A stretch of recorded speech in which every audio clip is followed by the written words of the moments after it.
Assalamualaikum warahmatullahi wabarakatuh. Alhamdulillah rabbil alamin, bihi nasta'in ala umuri dunya waddin. Wassalatu wassalamu ala nabiyil amin wa ala alihi wa sahbihi ajma'in. Subhanaka la ilma lana illa ma 'allamtana innaka antal alimul hakim. La haula wa la quwwata illa billah. Allahumma anfa'na bima 'allamtana wa 'allimna ma yanfa'una wa zidna ilma. Alhamdulillahi ala kulli hal. Wa na'udzu billahi min hali ahli an-nar. Amma ba'd. Fadilah Ayahanda Imam Ustaz Amran Akhi Khairuddin, alhamdulillah, tuan-tuan dirahmati Allah sekalian. Alhamdulillah, kita syukur pada Allah Azza wa Jalla. Apa khabar semua, sihat ya? Alhamdulillah. Hari ini insya-Allah kita masuk perbincangan yang baru. Kita akan memberikan fokus kepada perbahasan salat sunat ya. Jadi mudah-mudahan dengan itu kita akan ada dua perkara lah. Ada tiga. Satu, supaya kita ada ilmu salat sunat dengan betul, insya-Allah. Yang keduanya, kita akan lebih rajin untuk salat sunat. Khasnya saya lah, yang muda lagi ni. Biasanya orang muda ni malas sikit.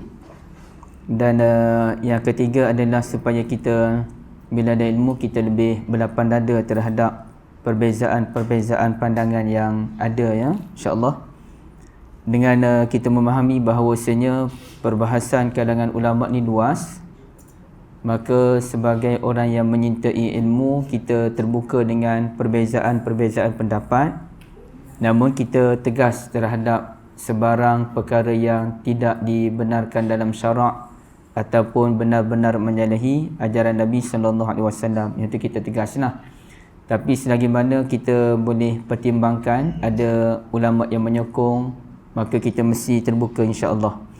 Baik, tuan-tuan sekalian, kalau siapa yang ada buku tu boleh buka muka surat 26. Kita tak ikut urutan ya.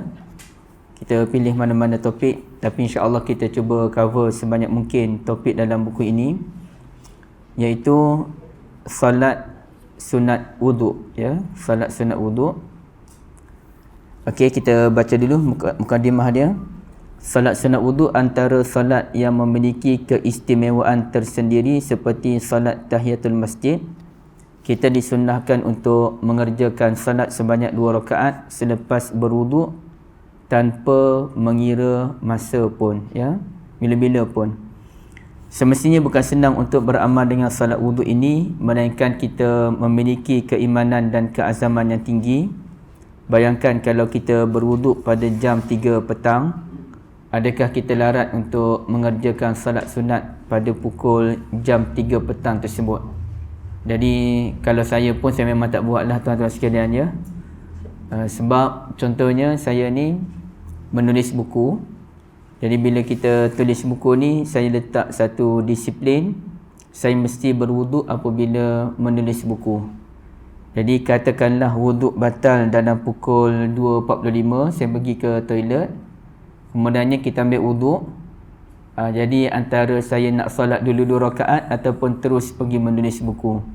Jadi jawabnya adalah saya akan terus tulis buku lah tuan-tuan sekalian. Ini minta maaf ya, saya bincang topik yang saya pun tak mampu nak buat sebaik-baiknya. Tapi kita bincang daripada sudut ilmu. Dan memang sukarlah untuk kita salat wuduk pada setiap kali mengambil wuduk. Salat wuduk ini mempunyai persamaan dengan salat tawaf dan berbeza dengan salat ihram. Salat tawaf dilakukan selepas kita selesai mengerjakan ibadah tawaf. Sama juga dengan salat wuduk dikerjakan setelah kita berwuduk.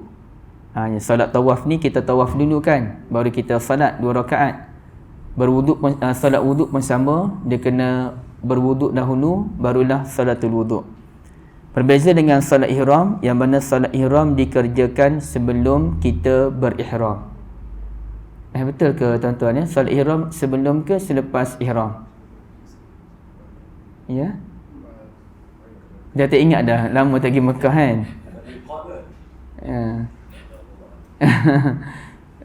Siapa yang baru pergi Mekah?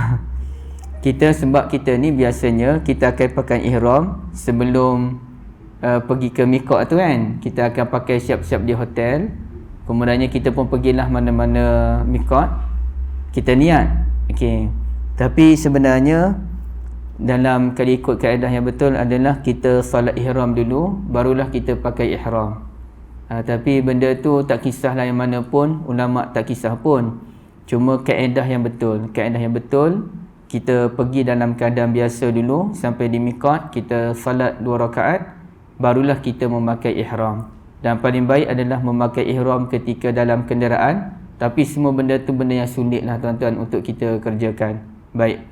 Jadi boleh jadi betul lah kot kita tengok sebahagian orang tu di sana baru dia sibuk pakai kain ihram. Sedangkan kita memang berihram dari awal lagi sebelum naik teksi ataupun bas lagi kan. Baik. Jadi sekarang ni apa hukum salat wuduk? Jadi hukumnya memang sepakat kebanyakan ulama, rasanya ada kot ulama kata wajib, tapi saya tak ingatlah. Tapi solat tahiyatul masjid kot yang ulama kata wajib, wuduk tidak. Sunat menurut jumhur ulama iaitu Hanafi, Syafi'i, Hanbali dan Qadhi'iyat daripada mazhab Maliki. Okey, jadi kata Profesor Dr. Syauqi Ibrahim Allan, Mufti Mesir, wa batighaan li dzalikal ajrul azim wa istidlalan bi hadhihi al ahadits an-nabawiyyah syarifah faqad nassa jumhurul fuqaha ala istihbabi salat rak'atain ba'da al-wudu' sunnatan lah. Dalam mengejar pahala yang besar itu dan berpandukan hadis-hadis Nabi sallallahu alaihi wasallam yang mulia, jumhurul ulama menyatakan kesunahan salat 2 rakaat selepas berwuduk. Dan sama juga dikatakan oleh Al-Imam Nawawi, yusahabbu raka'atani aqibal wudu' lil ahadithi sahihati fiha. Disukai ataupun disunatkan salat 2 rakaat sebaik sahaja kita berwuduk berdasarkan hadis yang sahih berkenaan dengannya. Jadi apakah hadis yang sahih berkenaan dengan salatul wuduk? Tuan-tuan dirahmati Allah. Jadi di sini kita fahami bahawasanya kita baca dulu. Hadis ni saya ada bawakan 3. Riwayat Bukhari ada, riwayat Abu Daud pun ada. Kita tengoklah ya. Hadis yang pertama daripada Uqbah bin Amir Al-Juhani, muka surat 27.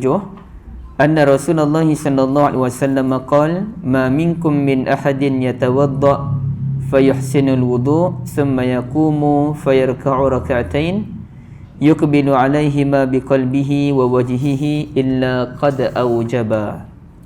Tidak ada seorang pun yang berwuduk kemudian dia memperelokkan wuduknya lalu mendirikan salat 2 rakaat yang dia memfokuskan jantung, hati serta wajahnya dalam mengerjakan salat tersebut, melainkan wajib buat dirinya itu syurga.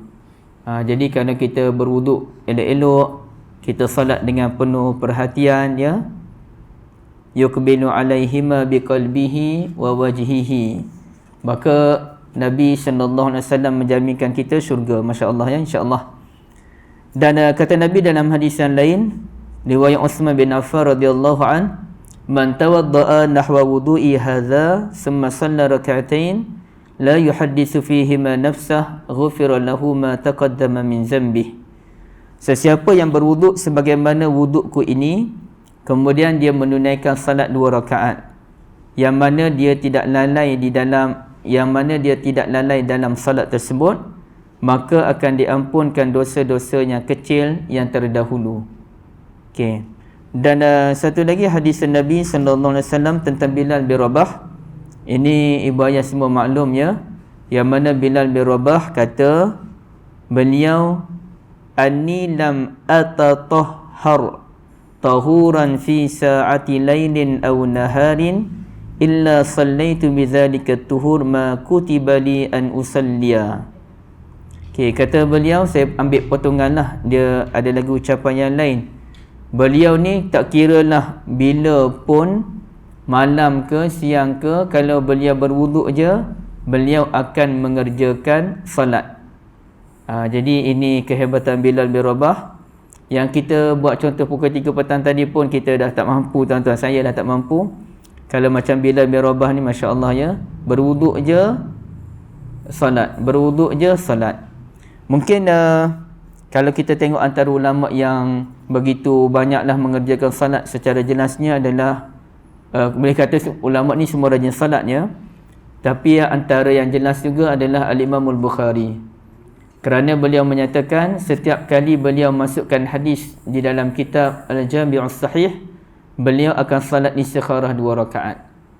Jadi macam mana tuan-tuan sekalian? Kalau saya duk bayangkan saya kena buat satu bab, salat 2 rakaat dulu satu bab. Kemudiannya nak bab yang lain, salat lagi 2 rakaat, bab yang lain. Saya tak buat buku saya tuan-tuan. Imam Bukhari ambil masa 16 tahun.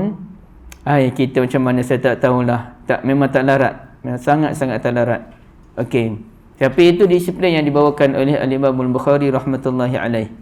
Okey, sekarang ni kita tengok apakah maksud hadis Nabi sallallahu alaihi wasallam, la yuhaddisu fihi ma nafsah. Kata Nabi, sesiapa yang berwuduk sebagaimana wuduk baginda, kemudian menunaikan salat 2 rakaat, la yuhaddisu fihi ma nafsah, yang mana dia tidak lalai dalamnya. Sebenarnya apa maksud la yuhaddisu fihi ma nafsah? Okey, di sini ada beberapa pendapat ulama yang dibawakan oleh Al-Hafiz Ibn Hajar Al-Asqalani, muka surat 29. Pertamanya, hal-hal yang sekejap ya. Sebelum saya baca yang Ibn Hajar ni, ada ulama yang kata kita langsung tak boleh sembang. La yuhaddisu fihi ma tu artinya tak boleh sembang dengan orang. Kalau kita dah ambil wuduk misalnya, nanti kita ambil wuduk, kemudiannya kita pun masuk dalam masjid, cadangnya kita nak salat. Ada orang tegur kita pula, Assalamualaikum, apa khabar? Kita pun balas salam, jawab, semalam saya pergi rumah kenapa tak ada? Bila kita dah bercakap tu, kita dah tak ada dah peluang untuk diampunkan dosa-dosa yang lepas. Kerana kita dah sembang dah. Sebab itu ada orang yang berpegang dengan pendapat, sesiapa yang bersembang lepas ambil wuduk, maka dia kena ambil wuduk yang baru balik. Sebenarnya bukanlah wuduknya batal, tapi dia nak dapat pahala tadi. Jadi kalau kita pegang yang tu tuan-tuan sekalian, memang susah lah. Sebab kadang-kadang kita lepas ambil wuduk, kita masuk masjid, kita jumpa orang, macam mana pun orang senyum, kita pun kena senyum. Kadang-kadang orang bagi salam, kita kena jawab. Kecuali lah di tempat yang orang tak kenal kita tak kenal orang, okey lah kan. Okey, jadi di sini kalau kita lihat apa yang diulaskan oleh Ibn Hajar, ada 3 pendapat. Pertamanya, hal-hal yang mengganggu kita, walhal kita boleh sahaja tidak memikirkannya. Jadi lepas ambil wuduk tu, sebenarnya kita boleh je tak nak layan benda-benda tu. Tapi kita saja layan. Contohnya kita layan pasal apa ya?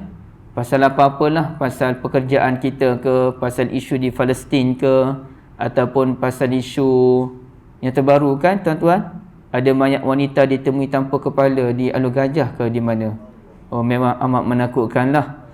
Rasanya bukan kepala je, ada lagi anggota lain yang turut ni. Tapi saya tak ingat, tapi tanpa kepala tu pasti. Kita pun tak fikir benda tu, padahal kita boleh je nak tepi sekejap.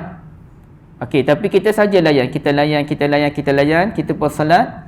Maka bila kita salat tu dalam keadaan sebelum tu kita dah layan, maka tak dapat kelebihan diampunkan dosa walau diampuni dosa-dosa yang lepas. Kalau dia terlintas, apa terlintas tu? Adakah orang boleh hendak kepala dia daripada terlintas tuan-tuan? Tak ada kot kan? Jadi terlintas ada masalah, yang pentingnya dia tidak melayan fikiran-fikiran tadi. Okey, itu pendapat yang pertama. Pendapat yang kedua menyatakan, Al-Qadhi Iyad menukilkan pendapat sebahagian ulama' bahawa ia merujuk kepada sesiapa yang langsung tidak terganggu tumpuannya ketika mengerjakan salat. Malah fikirannya juga tidak menerawang semasa mengerjakan salat. Artinya lepas ambil wuduk tu, dia memang fokus, dia nak salat je. Kemudian dia salat dalam keadaan sangat-sangat khusyuk, tak fikir benda lain. Barulah dapat kelebihan yang dijanjikan oleh Nabi SAW. Tapi pendapat ini agak berat tuan-tuan sekalian ya. Dan dibantah oleh Al-Imam Nawawi rahmatullahi alaih. Baik. Jadi mungkin pendapat yang betul dalam bab ini adalah pendapat yang pertama, bahawasanya yang penting kita tidak melayan apa-apa sahaja yang terlintas dalam kepala kita selepas kita mengambil wuduk, ya. Baik. Jadi ada dua pendapat. Cuma ada satu lagi ulama bahas, bagaimana kalau kita terfikirkan soal akhirat. Pun ada ulama yang tidak membenarkan kita untuk memikirkan soal akhirat yang tiada kaitan dengan ibadah salat selepas kita mengambil wuduk. Okey, ada yang sampai kata demikian, tapi mungkin perkara itu boleh dibahaskan baliklah. Sebagai contoh begini, Selepas dia ambil wuduk, dia pun saja fikir tentang perbahasan tentang padang mahsyar. Dia pun fikir hadis-hadis tentang padang mahsyar, kedahsyatan padang mahsyar. Okey, jadi benda tu tak ada kaitan pun dengan ibadah salat yang dia nak kerjakan nanti. Yang tu yang tidak dibenarkan oleh sebahagian ulama. Ala kullin, perkara ini mungkin boleh dibincangkan lagi lah sejauh mana kekuatannya. Baik.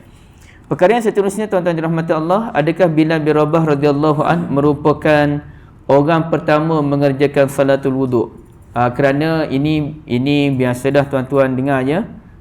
Biasanya orang kata Bilal bin Rabah telah melakukan satu amalan yang baru yang tidak diajarkan oleh Nabi Yunus sallallahu alaihi wasallam. Apakah amalan baru yang dilakukan oleh Bilal bin Rabah? Salat sunat wuduk. Yang tadi kan kita baca hadis, Nabi tanya tentang kenapa saya mendengar bunyi derapan tapak kakimu di syurga. Katanya saya ni bila ambil wuduk je salat, tak kira malam ataupun siang.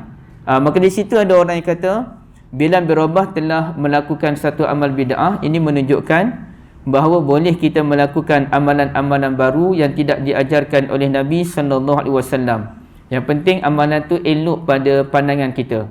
Ma ra'ahul mu'minuna hasanan fahuwa indallahi hasan, kata mereka. Berdasarkan ucapan Ibn Mas'ud radhiyallahu an, apa sahaja yang dilihat oleh orang mukmin sebagai benda yang baik, maka di sisi Allah Ta'ala pun pasti ia merupakan benda yang baik.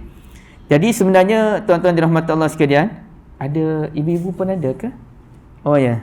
Okey, ibu ayah dirahmati Allah.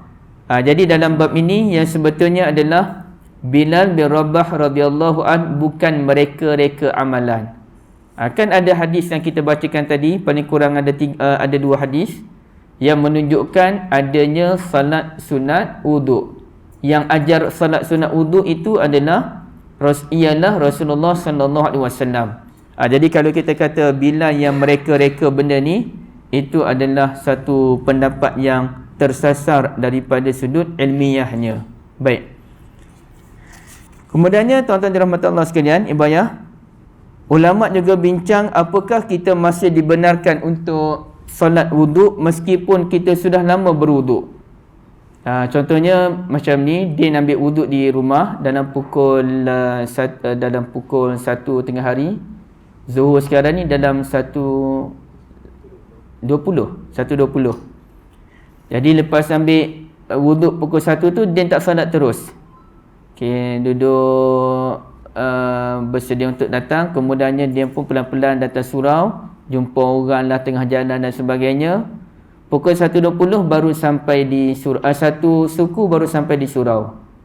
Jadi satu suku 1.20 lah kita kata sampai pada waktu zuhur.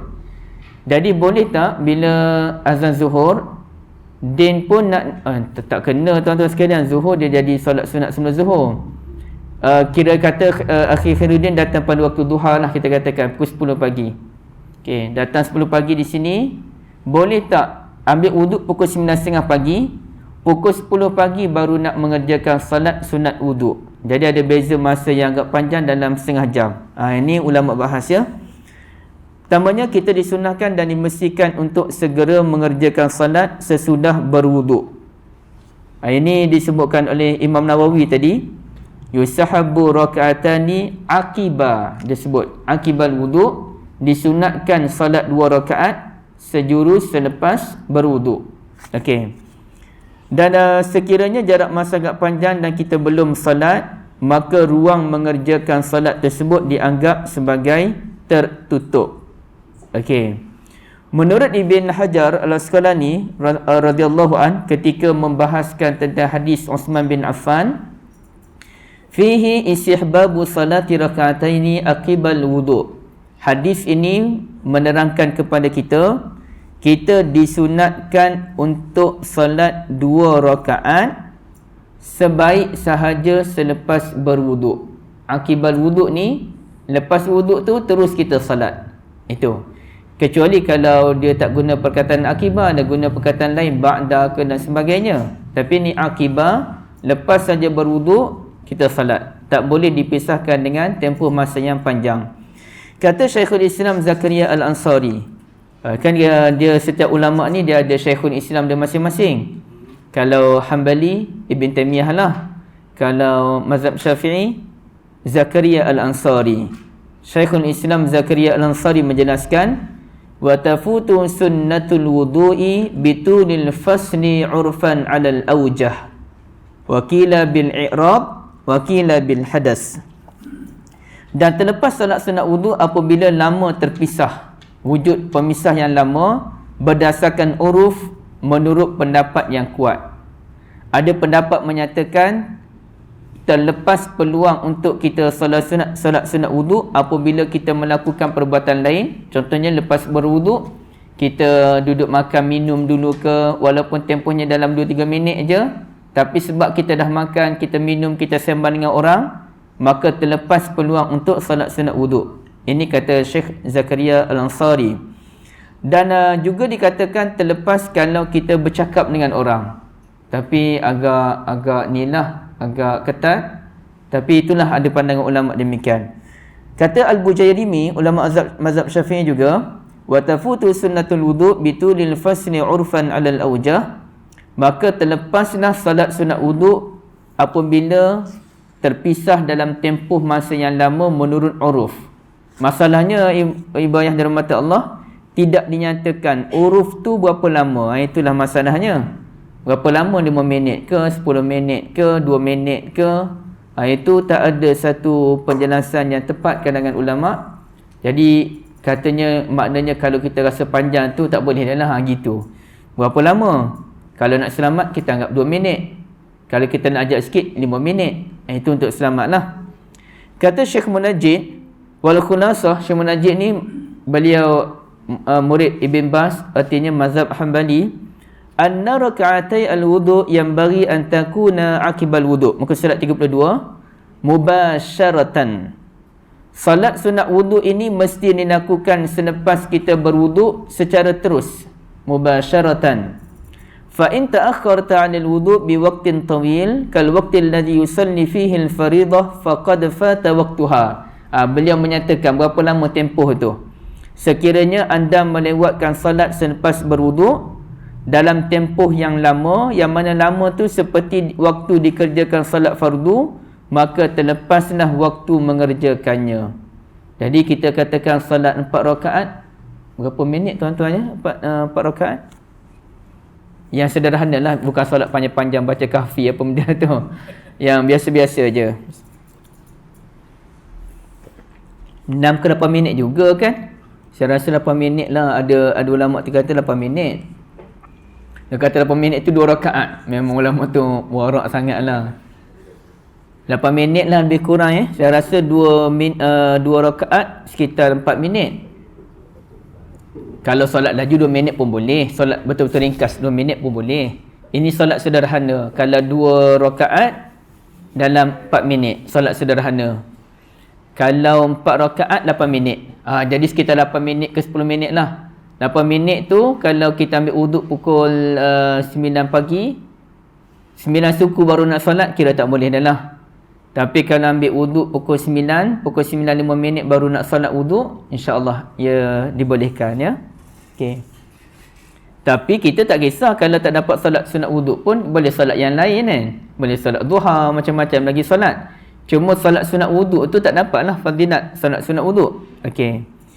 Jadi di sini saya ada letak tu perbahasan ulama tentang berapa minit tu. Ada yang kata yang bawah muka surat 32 tu kan, bawah tu ada kata 2 rakaat yang sederhana sekitar 2 minit ya. Macam-macam lah, tapi saya rasa untuk selamatnya kita ambil yang 8 minit tadilah untuk mudah, tapi saya tak sebut di sini. Baik.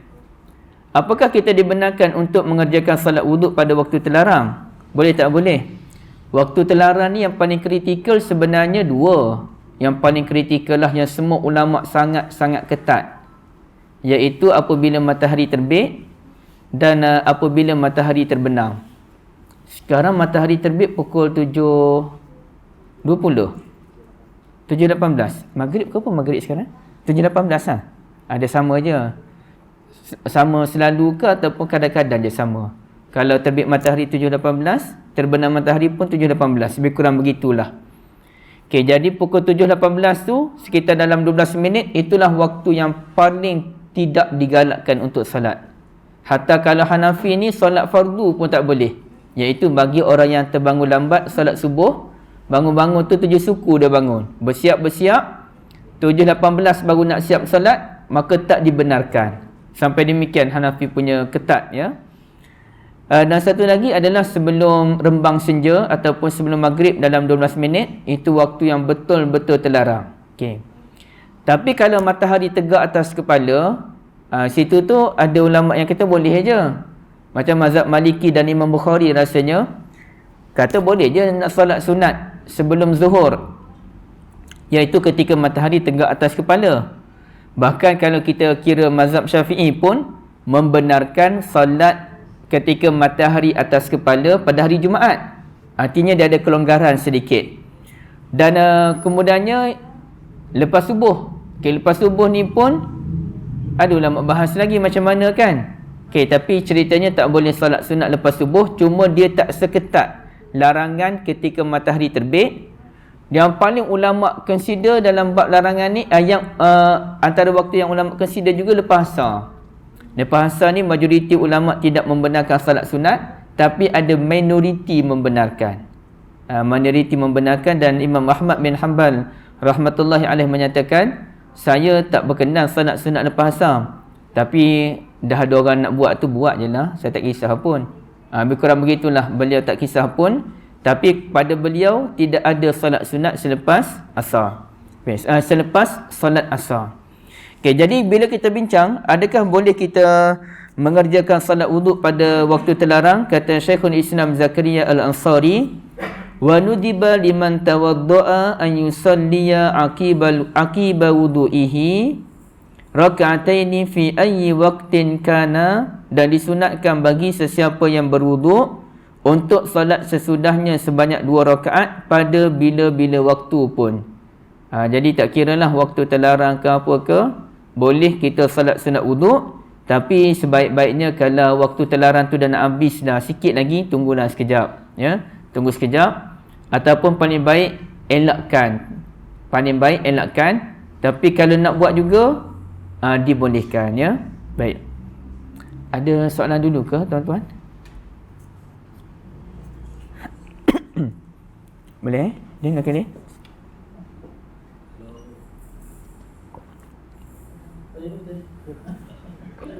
Tu Haji lah, tu Haji.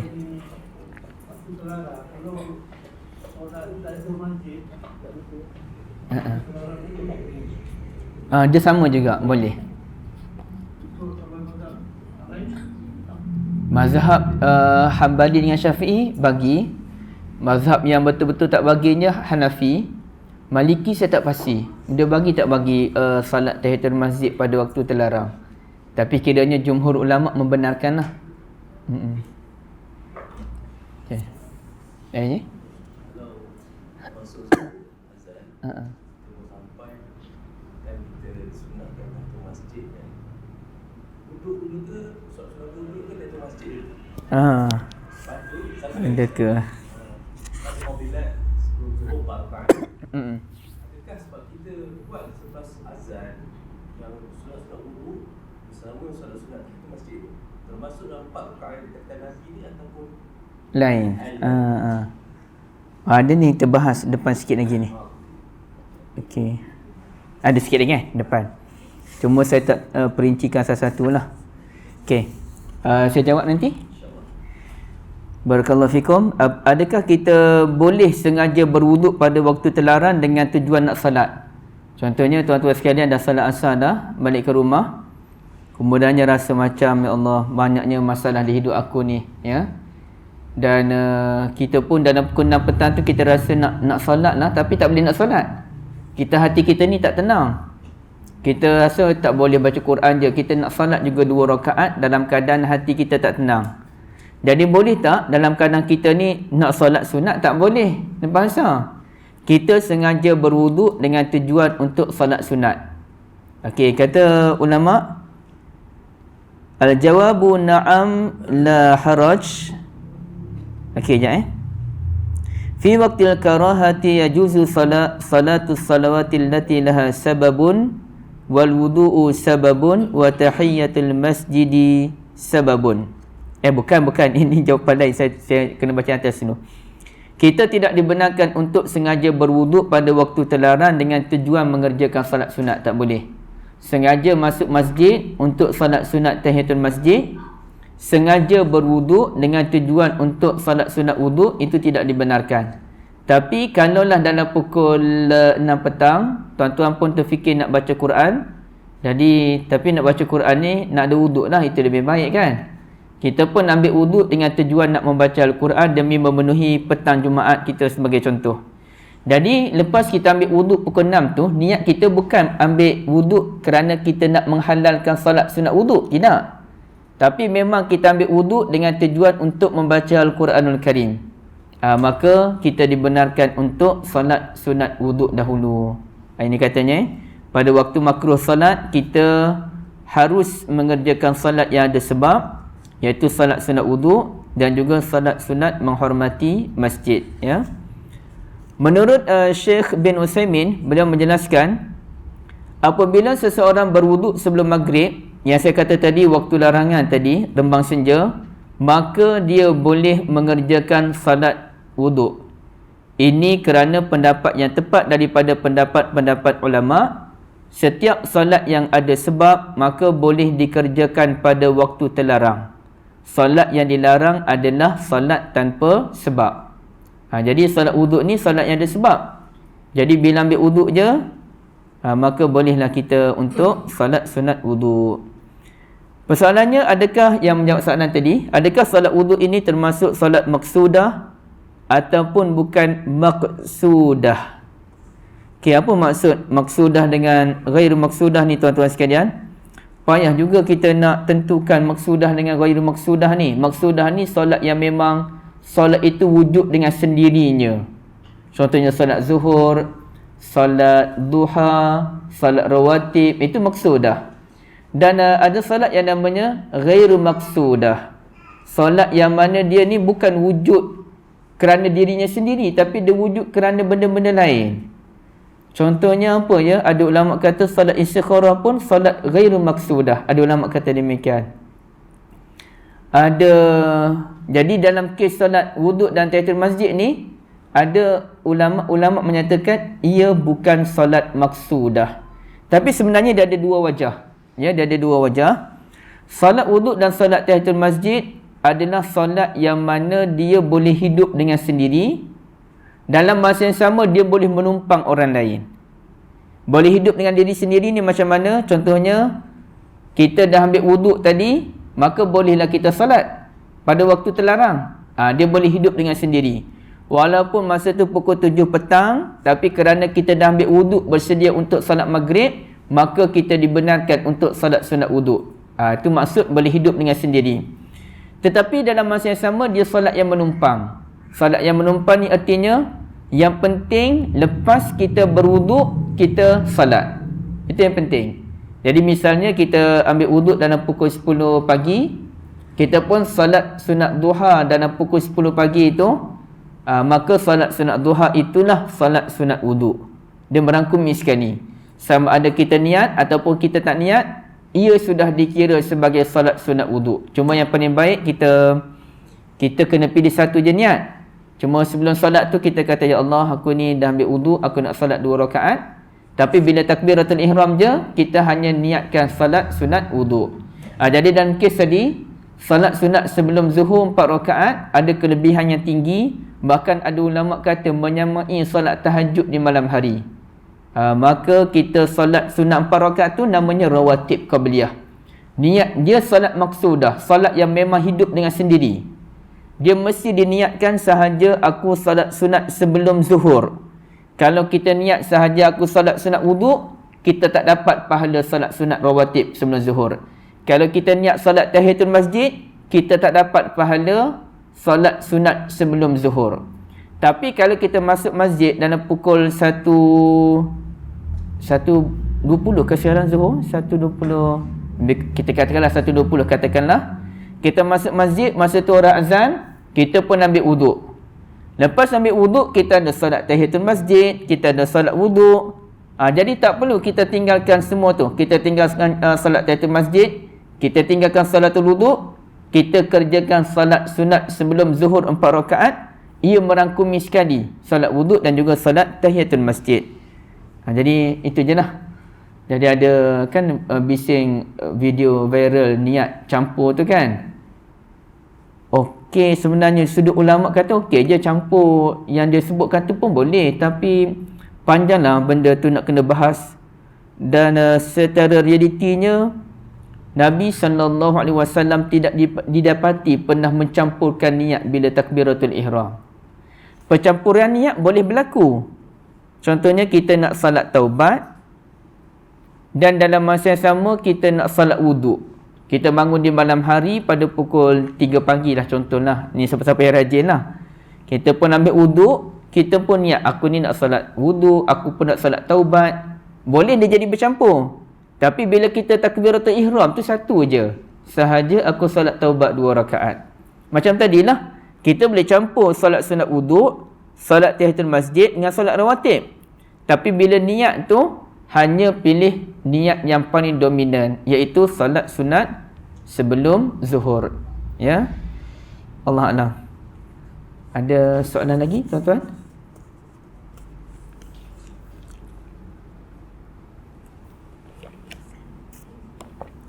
Okey, kita teruskan sikit lagi. Adakah kita memperlahankan bacaan dalam salat wuduk? Baca kuat ke baca perlahan? Tapi saya nak tanya dulu bab kuat dan perlahan ni. Biasa kalau Akhi Khairuddin lepas kita salat isyak, kita salat ba'diyah 2 rakaat kan? Dan lepas ba'diyah tu kita disunatkan untuk salat lagi 2 rakaat kan? Sebenarnya 2 rakaat lepas ba'diyah ke 4 rakaat yang lepas ba'diyah? Ada perasan ke Ustaz Amran? Saya pun keliru dah ni. Jadi 2 rakaat lepas ba'diyah ke 4 rakaat lepas ba'diyah sebenarnya? Lepas solat ba'dah isyak tu. Ya, Ustaz ada dengar Ustaz? Ya. Ada perbahasan dah saya Ustaz. Oh, maknanya lepas solat ba'dah isyak tu ada kata 2 rakaat lagi berasingan. Hadis berasingan. Lepas tu maksudnya ada lagi pendapat kata lepas ba'dah isyak tu solat 4 rakaat lagi. Oh, campur dua-dua tu jadi 4. Campur dua-dua tu jadi 4 tu betul dah. Cuma ada tak pendapat kata 6 rakaat lepas isyak? Saya jadi keliru pula. Adalah sebab jadi keliru tu. Tapi paling baik yang buat 6 rakaat lah. Dia ba'dah isyak 2, kemudian dia tambah lagi 4 rakaat. Itu memang yang top lah kiranya. Tapi itu saya keliru. Okey, katakanlah kita dah buat ba'dah isyak 2 rakaat. Kita pun bangun solat lagi 2 rakaat, salatul lail. Baca kuat ke baca perlahan tuan-tuan sebenarnya yang 2 rakaat lagi tu? Macam ni? Baca perlahan Perlahan Dia baca kuat sebenarnya. Sebab dia solat malam. Bila solat malam dia baca kuat. Mazhab Syafi'i hanya mengecualikan solat rawatib je. Ba'diyah maghrib, ba'diyah isyak, campurlah sekali solat qabliyah maghrib isyak walaupun tak ada kan. Campur sekalian tu, maknanya itu perlahan. Yang lain semuanya kuat. Contohnya kita tak ada kuliah lah lepas maghrib katakan. Jadi kita pun tak apalah, ala-ala ustaz tak ada ni, kita nak salat sunat. Ba'diyah maghrib kita salat baca perlahan, kemudian kita nak salat lagi lah dalam 2 ke 4 ke 6 rakaat, itu baca kuat. Tapi kuat tu bukan kuat macam imam lah, taklah. Dia kuat lebih kurang macam ni je. Wadduha wal-laili idza saja ma wadda'aka rabbuka wa ma qala. Ni tuan-tuan dengar kuat sebab mikrofon lah. Tapi artinya dia dengari. Kalau orang duduk sebelah kita ni dekat-dekat ni, dia dengar suara kita. Kecuali kita bimbang sebab ramai-ramai bangun jadi bertingkah suara tu. Jadi kita tak apalah, kita baca perlahan. Tapi kalau orang duduk jauh-jauh, jadi kita kuatkan sedikit suara kita kerana ia salatul lail. Kalau ikut mazhab Hanbali, salat rawatib pun baca kuat kalau waktu malam hari. Jadi insya-Allah bolehlah kita kuatkan sedikit. Tapi kalau kita bimbang, aku ni tajwid tak berapa nak kena, nanti semua pakat tegur, baca perlahan je lah tuan-tuan. Tapi saya kira insya-Allah ibu ayah semua bacaannya okey. Ibu-ibu tak boleh nanya. Kalau di rumah, ibu-ibu boleh baca kuat. Selagi mana tidak ada bukan mahram, tapi di surau tak boleh lah. Okey. Jadi solat sunat wuduk pun sama. Solat sunat wuduk kalau dikerjakan pada siang hari dibaca perlahan, kalau dikerjakan pada malam hari dibaca kuat. Kata Ibn Abi Zaid Al-Maliki, yusahabu wa yusahabu fi nawafilil laili al-ijhar wa fi nawafilin nahari al-israr wa in jahara fin nahari fi naflihi fadhalika wasi'. Dan disunatkan untuk menguatkan sedikit suara dalam salat sunat malam hari dan perlahankan suara dalam salat sunat siang hari. Jika kita menguatkan suara dalam salat sunat siang pun macam duha pun kita kuatkan suara, fadzalika wasi', tak apalah, benda ni boleh dipertimbangkan, bukannya isu yang besar. Cuma tak kena cara je. Wallahualam. Jadi tamatlah perbahasan tentang salat sunat wuduk. Kita buka perbincangan sikit tuan-tuan kalau ada apa-apa.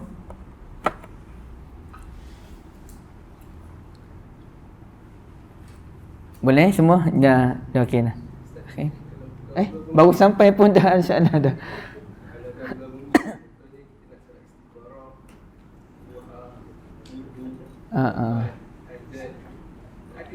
Itulah sebenarnya dia boleh gabung sebenarnya, tapi kita ada terangkan tadi, walaupun kita boleh gabung niat, masa kita takbiratul ihram tu satu niat aja. Sebab dia gini, saya pun ada sebut pada tuan-tuan sekalian, apa bezanya solat sunat hajat dengan solat sunat yang bukan hajat. Contohnya kita kerjakan solat duha, katakanlah kita solat duha, tak bolehkah kita memohon hajat dalam solat duha tu? Boleh juga kan? Jadi cumanya kalau kita ada hajat yang khusus, kita pun salat 2 rakaat. Contohlah, kita kata apa ya? Apa isu-isu yang besar sekarang ni? Selain pada isu politik, jangan buat contoh lah. Bahaya. Contohnya, Malaysia nak lawan bola lah kita katakan kan. Ini tidak melibatkan kita lah. Ini melibatkan Kementerian Belia dan Sukan ke. Diorang pun nak salat hajat ni kemenangan bola di Qatar ni kan. Contohlah. Bukan isu kemenangan sangat, isu selamat di sana, tak ada apa-apa yang berlaku. Jadi kita pun kerana kita ada hajat supaya pasukan bola sepak kita pun selamat di sana, tak ada apa-apa yang berlaku, kita salat 2 rakaat. Boleh dinamakan solat hajat. Tapi sebenarnya hajat ini pun boleh disampaikan dalam mana-mana solat pun. Sebab itu kita katakan solat hajat ni dia bukan solat yang tersendiri sebenarnya. Nak buat dia secara khusus dia saja boleh, tapi asasnya dia bukan solat tersendiri. Dia boleh menumpang mana-mana solat. Termasuk istikharah kata kebanyakan ulama. Kata sebagian ulama. Pun dia solat yang boleh menumpang. Yang penting kita solat baru kita doa istikharah. Ala ayyi niyyah, atas apa-apa niat sekalipun. Jadi sukarlah untuk saya jawab soalan ini secara mudah.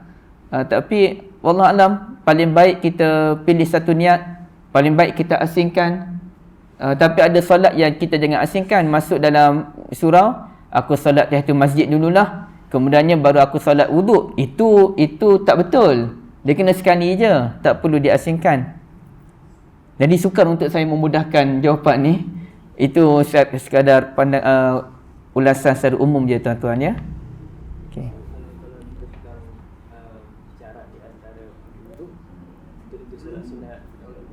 Macam mana?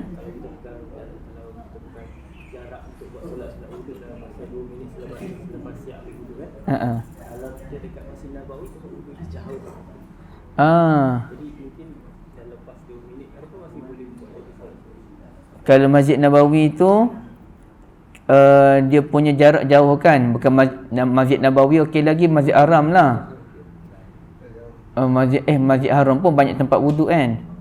Tak kira lah mana-mana pun, tuan-tuan, Masjid Shah Alam pun jauh juga. Kan masjid negeri. Jadi lepas kita ambil wuduk tu, dengan jarak yang jauh tu, boleh tak kita nak salat wuduk lagi? Kalau kita berada, ginilah mudah ceritanya, untuk kita menghormati ulasan ulama' dalam bab ini. Kalau kita berada di waktu yang bukan haram solat, kita boleh je solat. Walaupun ia tidak dinamakan solat wuduk pun, tak isu, kita boleh solat. Jadi kita serahkan kepada Allah Azza wa Jalla. Allah Ta'ala nak kira dia sebagai solat wuduk yang dapat pahala tadi ke ataupun tidak. Jadi yang pentingnya sebenarnya kita solat wuduk ni, kita tak niat solat wuduk pun tak apa, sahaja aku solat sunat pun sudah dikira. Okey, tapi kalau ia berlaku pada waktu yang diharamkan solat, kita contohnya lepas asar, kita pun lepas asar tu kita pun janji nak jumpa kawan kita di masjid negeri Shah Alam yang ambil wuduknya kat bawah, solatnya ke atas, jumpa orang ke atas. Lepas kita ambil wuduk ni, berjalan, dah makan masa berapa minit dah berjalan tu. Jadi, tapi okey lagi, tak jauh sangat. Sempat lagi. Katakanlah sambil-sambil kita berjalan ni, kita jumpa orang lagi lah, apalah, sampai ke atas tu, 10 minit kemudian, pada waktu terlarang. Jadi, elakkanlah solat sunat wuduk, kita solat tahiyatul masjid. Ada pilihan lagi. Wallahualam dah dia, sebab payahlah benda ni nak sebut kan. Dia bersifat terlalu semasa kan. Allah Alam. Ada? Sini tu Haji. Terima kasih. Solat zuhur dengan waktu asar kita perlahan kan. Okey. Oh, kenapa yang zuhur asar kita baca perlahan, yang tu baca kuat kan? Kalau dalil yang menceritakan falsafah tak ada lah. Dia hanya ada dalil yang menyatakan Nabi baca kuat, Nabi baca perlahan, itu sahaja. Apa falsafahnya kita perlahan baca salat zuhur, asar kita baca perlahan? Apa falsafahnya maghrib, isyak dan subuh baca kuat? Falsafahnya tu dia bergantung kepada kajian orang yang tetap tertakluk kepada boleh diterima atau tidak boleh diterima. Saya ada baca satu buku tentang falsafah solat ni oleh Syekh apa saya lupa dah, Bassam Sa'i. Syekh Bassam Sa'i, beliau tulis tentang pengurusan salat. Saya tak ingat tajuk apa dia, tapi dia ada kaitan idarah lah, pentadbiran salat ataupun pengurusan salat. Dia kata ibadat salat ni memang ibadah yang sangat-sangat unik. Dia ibadah yang mana berubah-ubah rakaat. Dia bukan hanya 2 rakaat, dia ada 2, dia ada 3, dia ada 4, ya. Kemudiannya solat yang 4 pun boleh berubah jadi 2. Kemudiannya solat yang pada asalnya kita mengikut pada waktunya, tiba-tiba boleh gabung jadi jamak. Kemudiannya solat yang solat ini ada solat yang solat yang baca kuat, ada baca perlahan.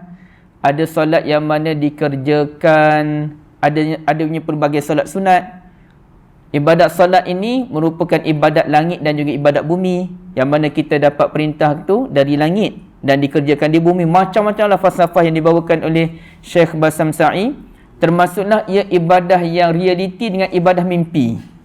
Mimpi itu azan lah. Azan dapat melalui mimpi. Jadi dia bercampur habis, mimpi dengan realiti dan sebagainya. Jadi kenapakah wujudnya kepelbagaian tadi? Bagi meraihkan jiwa kemanusiaan, katanya. Jadi jiwa manusia ni pada waktu siang lebih sesuai dengan bacaan perlahan. Kalau waktu malam ni lebih sesuai dengan bacaan kuat. Itu pun ada masa tertentu, solat di siang hari, yakni solat raya, solat minta hujan, dan sebahagian ulama kata solat gerhana matahari pun dibaca kuat kerana sesuai dengan kejiwaan pada masa tersebut. Jadi kalau ikut hujah Dr. Bassam Sa'i, Tuan Haji, ialah meraihkan kesesuaian tabiat manusia itu sendiri. Wallahualam. Jadi kalau tak ada, kita boleh berhenti di sini. Tuan Haji ada. Saya pernah ikuti masjid lah. Dia orang asal bacaan Al-Fatihah dengan surah bacaan pelan kan. Tapi dia buat kunut nazilah itu kuat. Jadi adakah dibolehkan macam tu? Oh, dia memang kunut nazilah baca kuat.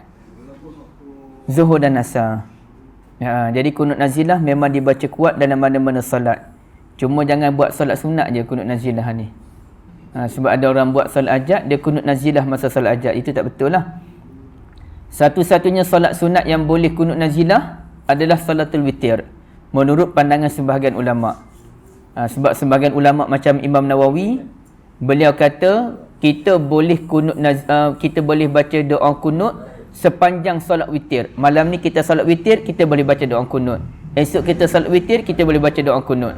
Jadi boleh baca kunut nazilah hanya dalam salatul witir, kalau solat sunat. Yang fardu bila-bila dengan suara yang kuat. Kecuali kita solat sendirian lah. Boleh tuan-tuan Ada pada bulan Ramadan 10 terakhir ke atau dia open? Iktikaf pada 10 malam terakhir Ramadan tu iktikaf khas, yang khusus.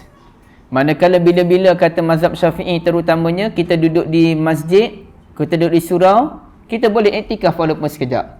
Tapi ia dipanggil iktikaf yang umum lah. Kalau 10 malam akhir Ramadan tu, itu yang khusus, dia ada keistimewaan tersendiri. Allah A'lam. Ya? Ada fadilat yang lain. Sebab memang kalau ikut Nabi tu, Nabi duduk je kat masjid. Tapi bukan setiap tahun, kerana ada tahun Nabi perang, macam pembukaan kota Mekah, macam perang Badar. Jadi ada, tapi banyak tahun Nabi memang duduk di masjid sahaja. Wallahu a'lam. Jadi tuan-tuan sekalian, siapa yang nak dapatkan buku boleh. Jadi dengan harga sebenar 55, tapi di sini untuk pengajian mana-mana pun kita jual dengan harga 40 ya. Saya beritahu Imam tadi, kawasan orang kaya je kita pau. Kawasan orang, bukan saya kata kawasan miskin je, kawasan orang sederhana macam kita semua ni, bukanlah orang kaya-kaya pelik-pelik kan. Kita memang jual dengan harga 40. Silakan tuan-tuan, siapa yang nak dapatkan boleh kita gunakan untuk pengajian yang akan datang insya-Allah. Kalau tak cukup, ada lagi dalam kereta satu bandar lagi. Subhanakallahumma bihamdika asyhadu an la ilaha illa anta astaghfiruka wa atubu ilaik. Assalamualaikum warahmatullahi wabarakatuh.